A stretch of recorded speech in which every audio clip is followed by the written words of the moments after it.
লকডাউনের টাইমে কিন্তু সবাই কেক বানানো শিখেছিল বাড়িতে, তার মধ্যে আমিও একজন ছিলাম। প্রথম এক দুবার একটুখানি গড়বড় হলেও কিন্তু তৃতীয়বার থেকে কিন্তু কেকটা আমি দারুণ বানাতাম, আর বাড়ির সবাই বলতো বাহ কেকটা দারুণ বানাস তো। তো সেই সময় অনেক কেক বানিয়েছি, কিন্তু তারপরে আর সময়ের অভাবের জন্য কেক আর বানানো হয়নি। আর সত্যি কথা বলতে কেক বানাতে গেলে অনেক কিছু জোগাড়যন্ত্র লাগে, যেগুলো সবসময় হাতের কাছে থাকেও না, তাই জন্য সেই জন্য বানানো হয়নি। আর আজ ইচ্ছা হলো আজকে একটু কেক বানাবো, তো সব কিছু জোগাড়জান্তি করে হাতের কাছে রেডি করে রেখেছি কেক বানাবো বলে। আর সত্যি কথা বলতে অনেকদিন পরে যেহেতু বানাচ্ছি, তো তাই জন্য ভুলেও গেছিলাম, তাই ইউটিউব দেখে একটু বানিয়েছিলাম।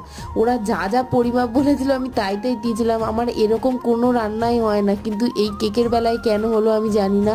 না কেকটার কোনো রং হয়েছে না কিছু হয়েছে, কি বাজে একটা খেতে হয়েছে।